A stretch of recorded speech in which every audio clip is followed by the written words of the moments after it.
Bom dia, meus amados, a graça e a paz do Senhor. Eu sou o pastor Rômulo Pereira, da Igreja Batista Palavra da Graça, e hoje nós vamos estudar o Evangelho segundo João, capítulo 18, versos 26 e 27, que dizem: Um dos servos do sumo sacerdote, parente do homem cuja orelha Pedro decepara, insistiu: Eu não vi com ele no olival? Mais uma vez Pedro negou, e no mesmo instante um galo cantou. Bom, queridos, como é o dito popular, né? A mentira tem perna curta. Mais uma vez, uma outra pessoa identificou Pedro, agora a terceira. E desta vez ele tinha uma percepção muito mais clara, porque ele era parente de Malcom, né? Que foi o soldado que Pedro cortou a orelha. Então ele viu a cena, viu Pedro, de certa forma, apesar do escuro, viu Pedro de perto, então ele identificou Pedro: olha, eu vi você lá no olival. E aí Pedro ficou numa situação difícil e negou novamente. Então não tem jeito, queridos, uma mentira vai sempre puxar a outra, e uma hora a verdade vem à tona. Por isso que a mentira não compensa. A gente está vendo aí, na política, as mentiras sendo reveladas, e que bom. E mesmo se o ser humano, por si só, não descobrir as mentiras, tem um que sabe. Então, é muito complicado tramar, porque os céus sabem da verdade, né? E nós nada podemos contra a verdade, senão pela verdade. Agora, um detalhe interessante que Mateus 26 traz sobre essa mesma cena, ele diz que Pedro, ao negar, ele começa a praguejar e jurar. Veja que na segunda negação, Pedro já havia jurado: olha, eu juro, eu não conheço esse homem. Nessa terceira vez ele também jura e acrescenta, ele começa a ofender as pessoas e falar altos palavrões. Porque ele tenta de alguma forma convencer as pessoas por meio de gritarias, de uso de expressões chulas. E isso é muito comum, né? Que a gente vê, muitas vezes a pessoa tenta se defender e começa a gritar, a esbravejar. Porque ela perdeu a razão, né? Ela não tem mais argumento, não tem como contornar a situação ruim a qual ela está colocada, ela não quer ceder, não quer dar o braço a torcer à verdade, então ela começa a xingar, começa a ofender. E foi isso que aconteceu com Pedro. Também é uma atitude péssima, né, queridos? É feio. As pessoas acham que é feio dar o braço a torcer, né? Dizer, realmente, eu errei, você está com a razão. As pessoas acham que isso é uma derrota. A verdadeira derrota é a pessoa cair num nível tão baixo e começar a xingar, a ofender, a fazer um barraco, a gritar. Isso que é feio. Não tem nada de feio a pessoa reconhecer que errou. Aliás, esse é um dos princípios do Evangelho, é a pessoa se arrepender.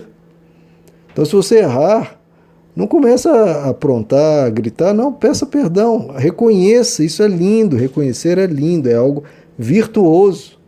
A pessoa pensa, não, se eu reconhecer, então eu vou ser tido como uma pessoa que fez o mal, que pisou na bola, isso vai ficar feio para mim. Não, mas feio é você insistir no erro. Então, importante a gente estar do lado da verdade sempre. E é interessante quando ele começa a ofender, a xingar e a jurar que não conhecia Jesus, o galo canta. Porque Jesus havia dito: antes que o galo cante, você me negará 3 vezes. E ocorreu exatamente o que Jesus falou.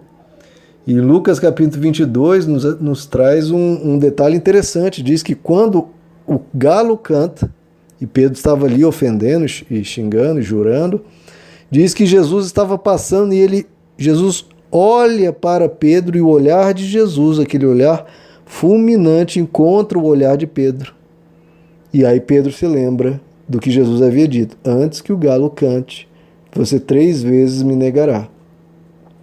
E aí Pedro então sai do local e vai chorar amargamente, porque ele não sustentou a palavra dele, né? Ele disse: olha, eu vou até a morte por ti, Jesus. Olha, todo mundo pode te abandonar, mas eu sim sou fiel, eu sou servo de Deus. Sempre quando eu ouço alguém com esse tipo de pretensão, eu tenho meus temores, porque a pessoa tem que se reconhecer muito humilde. que Jesus diz? Sem mim nada podeis fazer. Então a gente tem que estar sempre com muita humildade e dizer, olha, meu irmão, é pela misericórdia de Deus, é pela graça de Deus, é pelo que Ele tem me ensinado, pelo quanto Ele me ajuda, pelo Espírito Santo que eu estou de pé. Não é pelas minhas forças, não é pelas minhas capacidades. Claro que eu me esforço, claro que eu procuro dar razão a Deus, procuro aprender com Ele, mas eu preciso dEle. Ontem, hoje e para sempre eu preciso dEle. Ele é a minha referência, Ele é a minha força, Ele é o meu sustento, Ele é o meu fundamento. É por isso que Jesus nos ensinou a orar. Não nos deixe cair em tentação, mas livra-nos do mal. Hoje as pessoas oram sobre tudo, né? Oram para serem abençoadas, oram para não caírem em doenças, não sofrerem algum problema financeiro, esquecem de orar do principal, de não caírem em tentação. Porque a tentação e o mal vem e pode destruir. Pode ser um império que a pessoa possa ter, de finanças, de tudo lindo, mas um pecado pode vir destruir uma família, desorganizar tudo e trazer o caos. Então, que a gente não seja agente do mal. Então, a gente tem que sempre clamar, Senhor, tem misericórdia de mim. Tem misericórdia de mim, porque amanhã eu posso jogar tudo para o alto. Se o Senhor não me ajudar, se o Senhor não tiver misericórdia de mim, se o Senhor não trouxer a sua sabedoria para o meu dia a dia. Então, que a gente sempre tenha humildade. Ao momento que você disser, eu me basto, pode deixar Deus que eu dou conta, aí você está a um passo de cair. Porque como Provérbios diz, a soberba precede a ruína. A soberba precede a ruína. E Jesus mesmo disse que quem se exalta será humilhado. Agora que ele se humilha, aquele que busca ajuda no Senhor e que tem em Deus a força do seu viver, esse sim será exaltado. Agora, aqui, algo interessante nesse trecho é que essa é uma das provas, uma das demonstrações que o escrito dos evangelhos não foi uma mera invenção dos apóstolos. Porque às vezes os céticos, os ateus trazem esse argumento. Não, Jesus foi um homem comum, ou então nem existiu.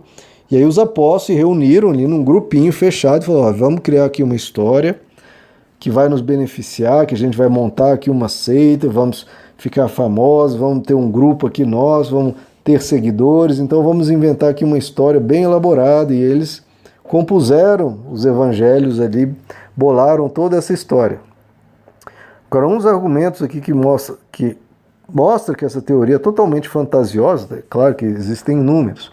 Um deles veja só, se os apóstolos estivessem escrevendo essa história, inventando, eles não jamais colocariam características neles mesmos que os desabonassem como líderes. Eles falariam, olha, eu fui com Jesus até o fim, eu fui fiel, né, eu fui uma pessoa que honrou Jesus em tudo que pôde, mas não, veja, os apóstolos são colocados como pessoas que abandonaram Jesus à morte, Pedro negando no meio de ofensas e juramento e palavrões e sendo uma pessoa totalmente chula. Ora, quem escreveria isso a respeito de si mesmo? Se esse fosse o objetivo, formar uma seita em que todos os seguiriam, e que eles seriam os grandes líderes, os supremos líderes, etc., ninguém faria isso. Porque isso desabona a autoridade, desabonaria a autoridade deles. Mas o Evangelho jamais teve isso. Esse negócio de autoridade, liderança religiosa, vamos criar aqui o nosso império, isso existe hoje. Os apóstolos que eles fizeram foi dar a vida, lutarem até a vida, até a morte, tendo seus bens tomados, sendo espancados, sendo torturados. Eles não quiseram ganhar nada com isso, não juntaram seguidores para ficarem bajulando eles, eles foram trabalhando duro, pregando o evangelho, viajando para todo canto. Então, essa é mais uma prova que, se eles tivessem inventado essa história, teriam falado 1001 maravilhas a respeito deles mesmos, mas não. Como eles estavam tão constrangidos pela verdade, era uma questão pública, eles relataram a verdade conforme a viram. Foram testemunhas oculares e anunciaram o que viveram, tanto os erros deles quanto a graça de Jesus. Meus amados, que Deus lhes abençoe, a graça e a paz do Senhor.